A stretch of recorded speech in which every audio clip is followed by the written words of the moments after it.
बार बार कह चुके हैं, लेकिन आप वैसे तो इंडिया अलायंस में है, लेकिन आपने अपना घोषित अघोषित समर्थन आम आदमी पार्टी को दे दिया है। 50 सेकंड आपके।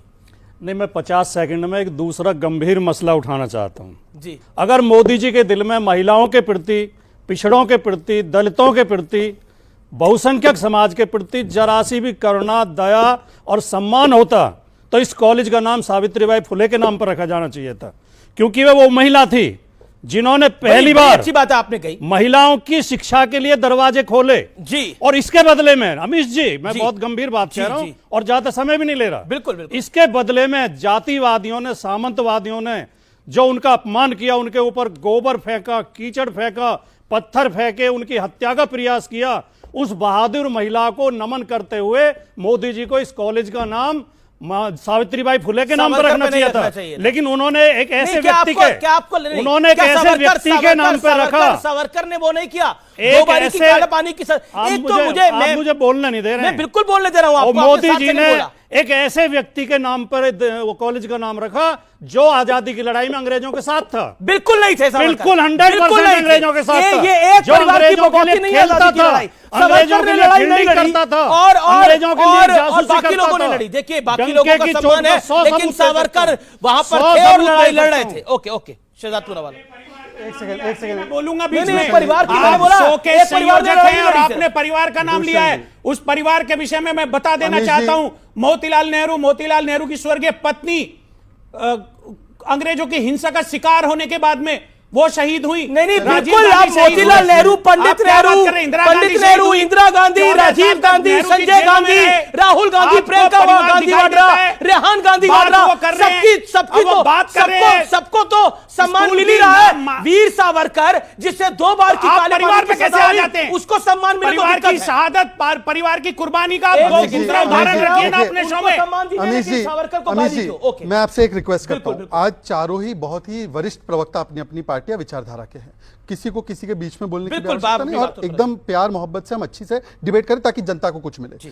आदरणीय राजकुमार भाटी जी बीच में बोल रहे हैं। नहीं, पहले ये बोले क्योंकि सावरकर की बारी बात आई। ओके, सावरकर जी की बात। आदरणीय राजकुमार भाटी जी बड़े बड़े दिनों बाद आए हैं। उन्होंने कहा कि सावित्रीबाई फुले जी के नाम पर कॉलेज का नाम क्यों नहीं रखा गया। मैं इनकी जानकारी को थोड़ा दुरुस्त कर दूं, मैं तो खुद पुणे से हूं, पुणे यूनिवर्सिटी में पढ़ा था। केवल कॉलेज का नहीं, पुणे यूनिवर्सिटी का नाम महाराष्ट्र और केंद्र की सरकार ने बदलकर सावित्रीबाई फुले यूनिवर्सिटी वर्षों पहले फडणवीस जी के राज में कर चुके हैं। ये सावित्रीबाई जी के नाम पे कॉलेज नहीं, यूनिवर्सिटी का नाम, और वो भी कौन सी यूनिवर्सिटी? पुणे यूनिवर्सिटी, सबसे अच्छी यूनिवर्सिटी माने जानी। दूसरी बात, पर सर से मैं, और मेरे बड़े भाई है और वो बड़े दिनों बाद आए, मैं नमन करते हुए पैर में उनके बैठते हुए मैं उनसे पूछना चाहता हूं, इसी उत्तर प्रदेश में जहां रिकॉर्डिंग हो रही है, भीमनगर का नाम बदला गया, कांशीराम नगर का नाम बदला गया, अंबेडकर नगर का नाम बदल कर रखा गया, छत्रपति शाहू जी नगर का नाम बदला गया, रमाबाई नगर का नाम बदला गया। 8 दलित आइकॉन के नाम पर जो जिले थे उनका नाम बदलने का कुकर्म समाजवादी पार्टी ने किया। और केवल इतना ही नहीं, अंबेडकर जी की मूर्ति के बारे में आजम खान ने बोला कि ये लैंड ग्रैबिंग का प्रतीक है। अब मैं साहब आपसे जाता हूं कि बाबा साहब अंबेडकर जी को जिन पार्टियों ने 50 साल तक, 40 साल तक भारत रत्न से देने का काम नहीं किया, और जिन लोगों ने यहां पर ना बदले, सहारनपुर के मेडिकल कॉलेज का, कानपुर के मेडिकल कॉलेज का अंबेडकर जी के नाम पर क्यों बदला गया? बोलिए राजकुमार भाटी जी, बोलिए राजकुमार भाटी।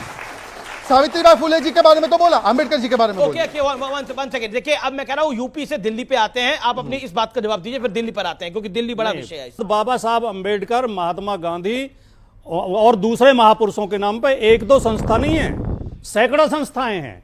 किसी के नाम पे अगर एक संस्था, ये इलाकों के नाम आपकी सरकार ने बदले थे कि नहीं बदले थे? जिलों के नाम बहुत बड़े दलित हितक और चिंतक बन रहे हैं, लेकिन आपके शासन में आपने क्या कर्म किए हैं? हाँ, नहीं कर्म कांड बोलिए, कांड मैंने बोला कर्म नहीं, कांड। जिलों के नाम स्थानों के नाम पर होते हैं। अच्छा, इसमें तकनीकी मामला। अच्छा, तकनीकी मामला है। यस, और वहां के नागरिकों ने बाकायदा, मुझे लग रहा है कि निर्वाचित संस्थाओं ने नहीं पर अच्छा, मतलब आपने इतने महान दलित नेताओं के, चिंतकों के इलाकों के नाम बदलकर आपने दूसरे नाम पे कर दिए, लेकिन आपने बोला वो दूसरे एंगल से होते हैं। चलिए मैं दूसरे एंगल पे आऊंगा, लेकिन मैं दिल्ली पे आता हूं। एक सेकंड, दिल्ली पर आता हूं। देखिए, प्रधानमंत्री मोदी ने आज कहा कि मैं भी अपने लिए शीश महल बनवा सकता था, लेकिन मैंने गरीबों के लिए घर बनवाए हैं। यह डायरेक्ट अटैक है अरविंद केजरीवाल पर और उनके मकान पर, जिसको शीश महल, जहां पे खुलजा सिमसिम वाले पर्दे हैं, जिसमें ऑटोमेटिक सिस्टम है पूरा, और कांग्रेस भी उसी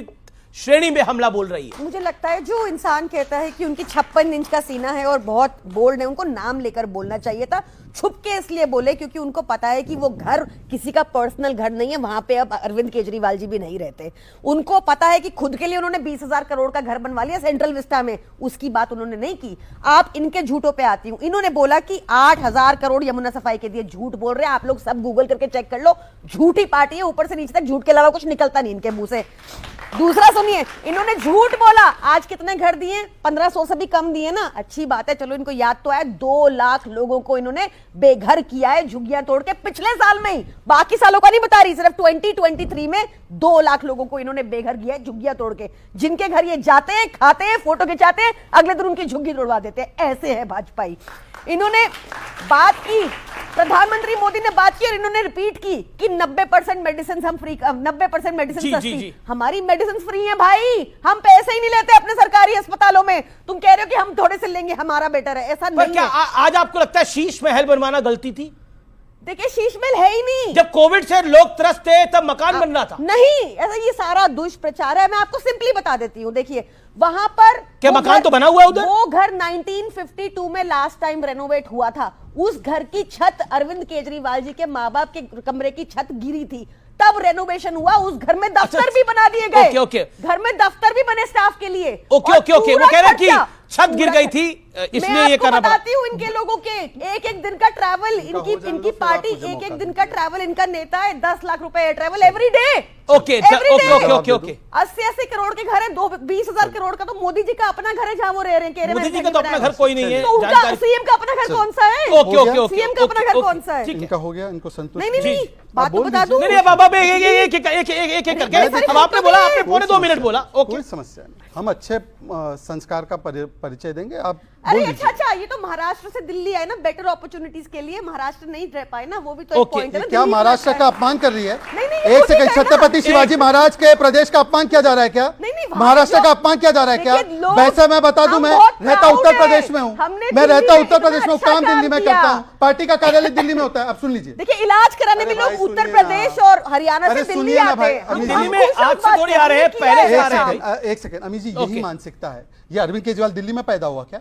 हरियाणा से है ना, चौथा है उसके गांव में। बेटर अपॉर्चुनिटीज के लिए बेटर, तो कांग्रेस की सरकार दे नहीं पाई अपॉर्चुनिटी, तब पैदा हुए, तब ये कांग्रेस की सरकार नहीं है। भाई देखिए, मैंने प्रियंका जी आपके बीच में एक भी शब्द नहीं बोला। अमित जी, मैंने प्रियंका जी के बीच में एक भी शब्द नहीं बोला। बोल रहे थे अमित जी, एक सेकंड, अगर मैंने बोला हो, ओके नहीं, आप बीच में नहीं बोले, आप बीच में नहीं बोले। ओके 50 सेकंड, आप क्या बोली?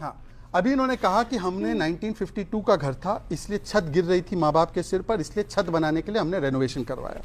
Ultra smart slim TV 64 lakh, free standing luminaire 10 lakh, ओसाडा full body massage chair 4 lakh, recliner sofa 10 lakh, 8 recliner sofa 10 lakh, Bose के लाउड स्पीकर 4 लाख का एक, 60 रेफ्रि 70 लाख का steam oven 9 lakh, 50 litre microwave oven 6 lakh पड़ी जाती है। क्या है? देखिए अमित जी, एक सेकंड अमित जी, मैंने डिबेट में पहले पर आप गरम ये लिस्ट कांग्रेस भी लेके घूम रही है। ओके ये देखिए, एक सेकंड मैं आपसे एक रिक्वेस्ट, बिल्कुल आपकी बात आपने मुझे बोला पहली डिबेट है, अच्छे तरीके से, बिल्कुल अच्छे तरीके से होनी चाहिए। राजकुमार भाटी को डिस्टर्ब किया ना मैंने? बिल्कुल आपको कोई डिस्टर्ब नहीं करेगा। मेरी बात या भाजपा की बात आप नहीं चाहते तो आप बता दो, हम चले जाते हैं। सोफा गिनवा रहे हो, मोदी जी चारपाई पे सोते हैं क्या? उनके घर में सोफा नहीं है? अमित जी, ये तरीका ठीक नहीं है। प्रधानमंत्री आवास में सोफा नहीं है, बेड नहीं है, टीवी नहीं है, एसी नहीं है, क्या चीज नहीं है? प्रधानमंत्री आवास सारी मर्यादाओं का पालन तो टाइम खराब कर रहे हैं। एक सेकंड जाना उचित नहीं है, जाना उचित नहीं है। स्ट्रिक्ट रूल मैं बोल रहा हूँ कि इसको पूरी तरीके से अच्छे से करिए। ओके देखिए, अभी उन्होंने कहा कि शीश महल इसलिए बनवाना पड़ा, 1952 में लास्ट रेनोवेशन हुआ था और छत माँ बाप के सिर पर गिर रही थी।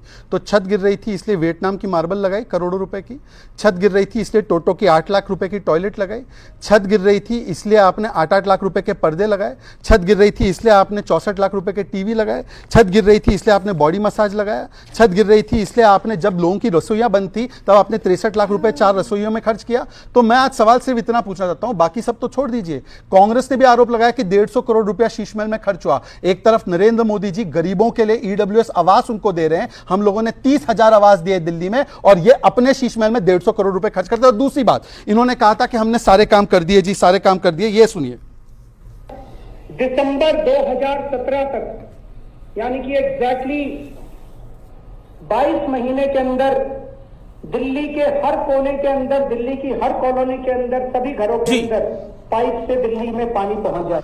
2017 में पाइप से सब घरों में, कॉलोनी में पानी पहुंचना था। आपके घरों में, कॉलोनियों में सब जगह पानी 24/7 आ रहा है क्या? आ रहा है क्या? अब मैं सिर्फ इतना पूछा हूं, बिना किसी से पर्सनल हुए, बिना किसी को नेम कॉलिंग किए, आपने ये वादा किया था पानी का, पूरा हुआ नहीं हुआ? बताइए जनता को।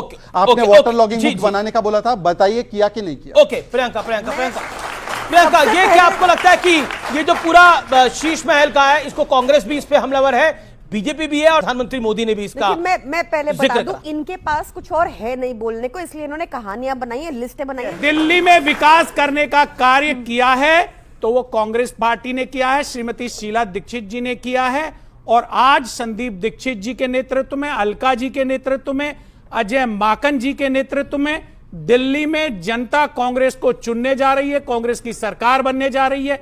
और फिर से शीला दीक्षित जी के समय का जो विकास था, जो स्वच्छता थी, जो निर्मलता थी, जो ऑक्सीजन भरपूर थी, वो दिल्ली की जनता को मिलने जा रही है। आम आदमी पार्टी का रिएक्शन जरूरी, पूरी गंभीरता के साथ कहना चाहता हूं। एक तो आपका नेता गंभीर नहीं है, आपकी पार्टी गंभीर नहीं है, ये आरोप है। दूसरा, एजेंडा जो है वो कांग्रेस कह रही है कि हम सेट कर ही रहे हैं, और आप उनको गेम में नहीं मान रहे हैं। देखिए, दिल्ली में कांग्रेस हैट्रिक करेगी इस बार। किस बात की? 0 थी। अब ये मजाक उड़ाना है, मतलब with all due respect, no arrogance. ऐसे दोस्तों के बाद में दुश्मनों की कोई जरूरत नहीं है।